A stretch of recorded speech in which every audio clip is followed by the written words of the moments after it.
MBBS in abroad. Apollo MedSkill 6 years of MBBS program will be completed in 35 lakhs only.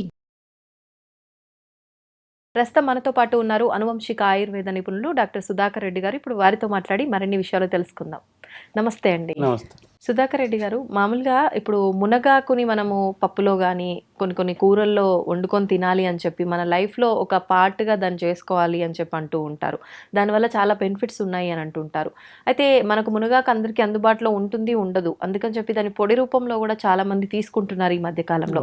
నిజంగా అలా తీసుకోవడం వల్ల ఎటువంటి ఉపయోగం ఉంటుంది? అసలు ఎందుకు తీసుకోవాలి మునగాకు పొడిని మనందరం కూడా? మునగ చెట్టు వచ్చేసేటప్పటికి మనకు మునక్కాళ్ళు మునగ పువ్వులు తీసుకుంటామండి. అవును. మునక్కాళ్ళు ఏంటంటే వెన్నుముక్క సంబంధించిన ప్రాబ్లమ్స్ రావని తీసుకుంటా. అంటే మునగ కాడ ఎట్లా ఉంటుంది, మనకి మెడ పూసాలు ఎట్లా ఉంటాయి అట్లా ఉంటాయి కదండి. అందుకు మనకు ఒక విధంగా నడుము నొప్పులు అవి రాకుండా కూడా మునక్కాడ ఉపయోగపడుతుంది. మునగ పువ్వులు వచ్చేసేటప్పటికి మామూలుగా ఎవరైనా కూడా ఒక 25 ఏజ్లో ఉన్న అది వెయిట్ 35లో ఉండరు. కామన్గా బాడీ లూజ్ అవుతూ ఉంటుంది. అవును. అంటే వెయిట్ పెరగరు, కొంచెం వాటర్ రావటం ఉంటుంది, నీరు వచ్చినట్టు ఉంటుంది. ఆ మునగ పువ్వులు ఏం చేస్తారంటే ఆ మునగ పువ్వులు కర్రీ కింద వండుకుంటారండి. పువ్వులు కర్రీలా చేసుకుంటారు. ఉల్లిపాయలు మునగ పువ్వులు కలిపేసి కర్రీ కింద చేసుకుంటారు. చేసుకుని అది కొంచెం వేడి చేసే గుణం ఉంటుంది. మళ్ళీ ఎక్కువ చలికాలంలో తీసుకుంటారు, వర్షాకాలం చలికాలంలో తీసుకుంటారు. వర్షాకాలం చలికాలంలో ఏంటంటే మన బాడీ కొంచెం వేడి చేసినా కూడా బ్యాలెన్స్ అవడానికి మనకి వర్షం చలికాలం వల్ల మనకి వేడి చేసినట్టు ఉండదు. ఆ వేడి వల్ల ఏమవుతుందంటే ఈ యొక్క వాటర్ ఇష్యూ తగ్గుతుందండి. జెంట్స్లో కానీ లేడీస్లో కానీ గైనిక్ రిలేటెడ్ కానీ ఈ సెక్షువల్ డిజార్డర్స్ కానీ తగ్గడానికి కూడా మునగ పువ్వులు ఉపయోగపడతాయి. దాన్ని కూర లాగానైనా ఇంకా వేరే కర్రీ కింద వండుకుంటారు. ఉల్లిపాయలు వేసుకుని కర్రీ కింద వండుకుంటారు, కొంతమంది పప్పులు వేసుకుంటారు. ఆ విధంగా మునగ పువ్వులు అందుబాటులో ఉన్న వాళ్ళు వాడతారండి. అందుకే పొలం పని చేసే వాళ్ళు సన్నంగా ఉంటారు. ఇవన్నీ ఏంటంటే బయట కొనుక్కోకన్నా ఇవన్నీ ఫుడ్ లో యాడ్ చేసి వాళ్ళకు వీటి గురించి తెలిసినా తెలియకపోయినా ఈ లైఫ్ లో ఒక భాగంగా ఉన్నాయి కాబట్టి వాళ్ళు చాలా తెలుసండి, వాళ్ళకి తెలుసు. దాంతోపాటు బయట కూరగాయలు కొనుక్కుంటాక అంత ఇష్టపడరు. మన వాళ్ళకు ఉన్న రిసోర్సెస్ ని దానికి ఉపయోగించుకుంటారు. అదొకటి. మునగ చెక్క బెరడు దంచి మన మోకాళ్ళు వాపులు ఉంటాయండి అందరికి. కొంతమంది అంటే ఈ ఫ్లూయిడ్ ఈ గమ్ ఫార్మేషన్ డ్రై అయిపోయిన తర్వాత అది వాపులు వచ్చేస్తాయి అన్నమాట. ఇంకెన్ని మందులు వాడినా తగ్గవు, కొంతవరకే లిమిటేషన్ మందులు వాడతారు. తర్వాత వాడిన తర్వాత తగ్గదు. మళ్ళా బెరడ్ని దంచి ఇలా మనకి కట్టుకుంటే ఒక 1 hour మించి కట్టకూడదు. మునగ చెక్కని కడతారు. కట్టేటప్పటికి ఏమవుతుందంటే ఒక 2-3 కట్టలు వేసేటప్పటికి ఈ లోన ఉన్న వాపులు తగ్గుతాయి అనమాట. మోకాళ్ళలో వాపులు తగ్గి లోపల నుంచి హీలింగ్ అవుతుంది, మోకాళ్ళలో ఉన్న ఫ్లెక్సిబిలిటీ పెరుగుతుంది అనమాట. మళ్ళీ అలాగ వచ్చినప్పుడల్లా అట్లాగా కొంచెం వ్యవసాయదారులు వాళ్ళు కట్టుకుంటూ ఉంటారు. ఇప్పుడు ఆయుర్వేదిక్లో కూడా ఈ పట్టీలు వేయడం జరుగుతుంది అండి.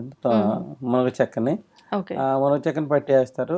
మునగ చెక్కని కూడా వాపు వచ్చినప్పుడు మరగబెట్టి గోరువెచ్చగా ఉన్నప్పుడు కాళ్ళు దాంట్లో పెడితే వాపు తగ్గుతుంది. అది మన తుమ్మ చెక్క. మునగ చెక్కని ఇట్లా కట్టేటప్పటికి ఇట్లా వాపు తగ్గిపోతుంది. ఈ మునగ చెక్కని మనం జలుబు చేసినప్పుడు ఇట్లా పీలిస్తే ఈ జలుబు కూడా తగ్గుతుంది అండి అనమాట మునగ చెక్కని. అదేవిధంగా మునగ బంక అని వస్తుంది. మునగ బంకాని అది మన తాటికాయల కింద కలిపి ఆవునేతిలో వేయించి పౌడర్ చేస్తారండి. మునగ బంకని ఆవునేతిలో వేయించితే కొంచెం దాంట్లో ఉన్న డైజెస్టివ్ పవర్ పెరుగుతుంది అనమాట. మునగ బంక గమ్మున అరగటానికి నేతితో వేయిస్తాం అనమాట, శుద్ధి అవుతుంది. దాంతోపాటు తాటికాయల కింద యాడ్ చేసుకుని భోజనానికి అరగంట ముందు తీసుకుంటారు. ఆవునేతితోనండి ఇది రోస్ట్ చేయాల్సి? ఆవునేతితో చేసి తీసుకుంటాం వల్ల ఏమవుతుందంటే ఈ జాయింట్ల మధ్యలో ఉన్న వాపులు తగ్గి పెయిన్స్ తగ్గుతాయి అన్నమాట. అలా వాళ్ళలో జాయింట్ పెయిన్స్ కి వాళ్ళు కలెక్ట్ చేసుకుంటారు. ఇదేమో పీసీఓడి ప్రాబ్లంకి మునగ ఆకుతో రెమెడీ అండి. ఇది పీసీఓడితో బాధపడే వాళ్ళు మునగాకులు అందరికీ తెలుసా, నీళ్ళని ఆరబెట్టేసి ఆ ఈయనలు కూడా పౌడర్ చేసుకోవచ్చండి. మజ్జిగని ఒకటి వదిలేస్తారు, సన్న సన్న కాడలు కూడా చేసుకోవచ్చు. మునగాకు సమూలం పనిచేస్తుంది. ఉమ్, కొంతమంది అంటే ఆకే అనుకుంటే అంత పౌడర్ రాదు కదండి. అవును అవును. అందు గురించి ఈనులు కూడా వాడుకోవచ్చు, సన్న ఈనులు వాడుకోవచ్చు. ఇది ఉమ్, పౌడర్ ఇట్లా అవుతుందండి. ఉహు, ఇది 100 గ్రాములండి మునగాకు. ఓకే. ఆ, ఇది ధనియాలండి. ధనియాలు. మునగ ధనియాలు ఎందుకనండి యాడ్ చేయాలి అందులో?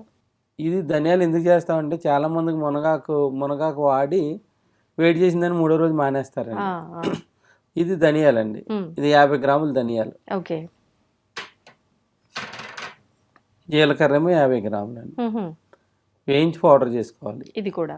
మూడే 3 ఇంగ్రీడియంట్స్ అండి. ఉమ్, మనం ఏంటంటే మునగాకు పౌడర్ తినమన్నామని చెప్తే చాలామంది ఏం చేస్తారంటే దీనికి ఒక 100 గ్రాముల దానికి ఒక 1/2 కిలో ఎండుమిరపకాయలుని 1/2 కిలో శనగపప్పు పొడి, లేకపోతే పెసరపప్పుతో టేస్ట్గా చేసుకుంటారు. కారపొడి లాగా. ఉమ్. అది ఉపయోగం ఉండదండి ఇంకా. ఎందుకనండి? ఎందుకంటే ఇవి వేయించితే దాంట్లో ఉన్నాయి పోతాయి. అంటే వేయించితే కూడా జనం ఏం చేస్తారంటే పప్పు నూనెలో వేయించరు, ఆవు నేతిలో వేయించరు. ఉమ్, అంటే పప్పు నూనెలో వేయిస్తే దాని ఔషధ గుణాలు పప్పు నూనె తీసుకుంటుంది. ఉమ్, ఇది మునగాక మామూలుగా ఏం చేస్తుంది, ఏదో నూనె తెచ్చి ఏం అవునవును. చేస్తారు, వేయిస్తే ఆ ఔషధ గుణాలు అది నూనె తీసుకోదండి. ఉహు. అది పప్పు నూనెతో వేయించుకోవాలి. వేరుశనగ పప్పు నూనె, పల్లి నూనె, ఇది పప్పు నూనె అంటే నువ్వుల నూనె నువ్వులు. పప్పు నూనె అంటారు. ఓకే. నువ్వుల పైన పొట్టు తీసిన తర్వాత పప్పు నూనె అంటారండి. అది ఆహా. చేదు ఉండదు, అది ఎడబుల్లు. ఉమ్, నల్ల నువ్వుల నూనె అయితే ఒంటికి పెట్టుకుంటారు. ఉమ్, ఇది దీంతో మామూలుగా చేయకనే వాళ్ళు డైరెక్ట్ పౌడర్ చేసుకుని ఉమ్, ఇది వేగురు వాసన వస్తుందండి. ఇది ఆహా. మామూలుగా మునగాకు పౌడర్ ఒక రోజు వాడిన తర్వాత 2వ రోజు వాడకపోవటానికి కారణం ఏంటంటే స్మెల్ రావటం. కొంచెం స్మెల్ వేగురు వాసన వస్తుంది, మరి కొంతమంది వాడరు. ఉమ్, ఇప్పుడు ఇది ఎప్పుడైతే మీరు వేయించిందేనా? ఎప్పుడైతే ధనియాలు జీలకర్ర వేయించుకున్నామో అవును. అప్పుడు మనకి దీని టేస్ట్ మారిపోతుంది, ఉమ్, మునగాకు టేస్ట్ మారిపోతుంది. ఇది మానకుండా ఉదయం సాయంత్రం భోజనం ఫస్ట్ ముద్దలో కానీ నెయ్యి వేసుకుని తినొచ్చు, ఉహు, లేదంటే మనం నువ్వుల నూనె వేసుకుని తినొచ్చు. ఓకే. లేదు మర్చిపోయారనుకోండి, మధ్యాహ్నం భోజనం అయిపోయిన తర్వాత ఒక గ్లాసు గోరువెచ్చని నీళ్ళలో కలుపుకుని కూడా తాగొచ్చు. ఉమ్, ఇలా రెగ్యులర్గా చేసుకునే వాళ్ళు వేడి చేయదండి. ఈ ఈ ఈ ఫార్ములా వల్ల వేడి చేయదు. ఓకే. ఓకే. ఇప్పుడు ఇది ఎంతెంత క్వాంటిటీ తీసుకోవాలి? ఇప్పుడు మునగాకు పొడి 100 మునగాకు గ్రామ్స్ అన్నారు కదా? మునగాకు 100 గ్రాములు, ధనియాలు 50 గ్రాములు, జీలకర్ర 50 గ్రాములు అండి. హాఫ్. రుచికి సరిపడినంత సైంధవ లవణం వేసుకోవచ్చు.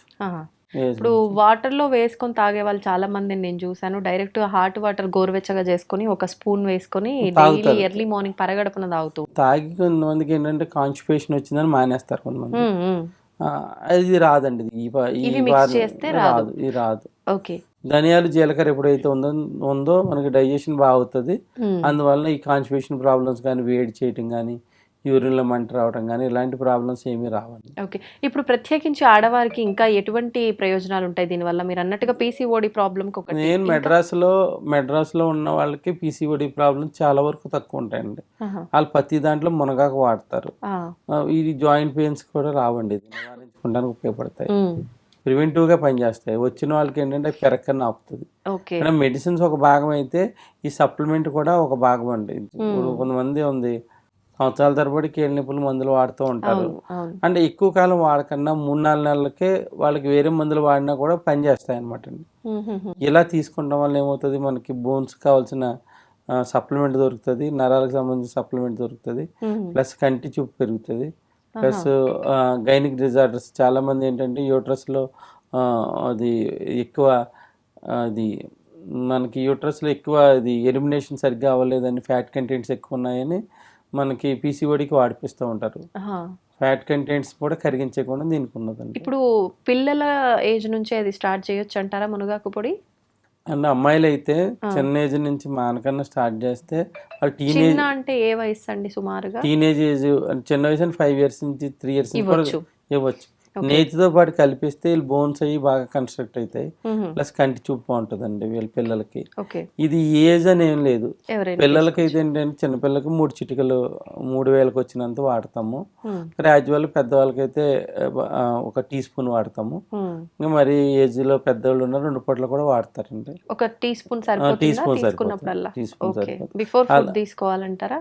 అంటే భోజనం ఫస్ట్ ముద్దలో తీసుకోవచ్చు, ఆ. మన ఎర్లీ మార్నింగ్ తాగే అలవాటు ఉంటే వాటర్లో కలిపి తాగొచ్చు, లేదంటే భోజనం అయిపోయిన తర్వాత వేడి నీళ్ళలో కలిపి కూడా తాగొచ్చు. ఇప్పుడు వేడి నీళ్ళలో కలిపి తాగేటప్పుడు మరిగించాలా? డైరెక్ట్ గా ఏం లేదు, కలుపుకొని వెంటనే తాగేయచ్చు? వేడి నీళ్ళు కలిపి తాగేసి. ఓకే. కొంతమంది వేడి నీళ్ళు కూడా లేని వాళ్ళు చేతులు వేసి చప్పలేసి నీళ్ళు కూడా తాగొచ్చు. అంటే వాళ్ళ కంఫర్టబిలిటీని బట్టండి ఇది. ఓకే ఓకే నేను మా గురువు గారు ఉన్నారు మెడ్రాస్లో, ఒక ఆయన 88 ఇయర్స్ ఉంటాయి. ఇప్పుడు కూడా ఆయన నుంచునే ఒక 12 అవర్స్ వరకు క్లాసెస్ ఇస్తూ ఉంటాడండి ఆయన. వాళ్ళ మెయిన్ సీక్రెట్ ఇదేనండి. ఇది రెగ్యులర్ గా వాళ్ళు తీసుకుంటారా రెగ్యులర్ గా వాళ్ళు? తీసుకుంటారు. ఓకే ఓకే ఆయన చెప్పిందే ఇది. పీసీఓడి ప్రాబ్లమ్స్ కూడా ఆ ఏరియాలో తక్కువ ఉంటాయి. ఇలా దట్టు ఇలా వాడేవాళ్ళకి, అంటే మెడ్రాస్లో ఉన్న వాళ్ళు అందరూ వాడకపోవచ్చు, కానీ అవును ఇలా వాడేవాళ్ళలో చాలా మందిలో ఈ ప్రాబ్లమ్స్ రాకుండా ఉంటాయి. సంతోషం అండి. మునగాకు వాడుతున్నామే కానీ నేను వాడాను, కానీ అసలు ఎందుకు వాడుతున్నానో తెలియదు. ఎవరో చెప్పారు, నేను వాడాను అంతే. కానీ ఏం బెనిఫిట్స్ ఉంటాయి అనేది నిజంగా నాకు కూడా తెలియదు. చాలా క్లియర్గా అర్థమయ్యేటట్టు ఎక్స్ప్లెయిన్ చేశారండి. నమస్తే.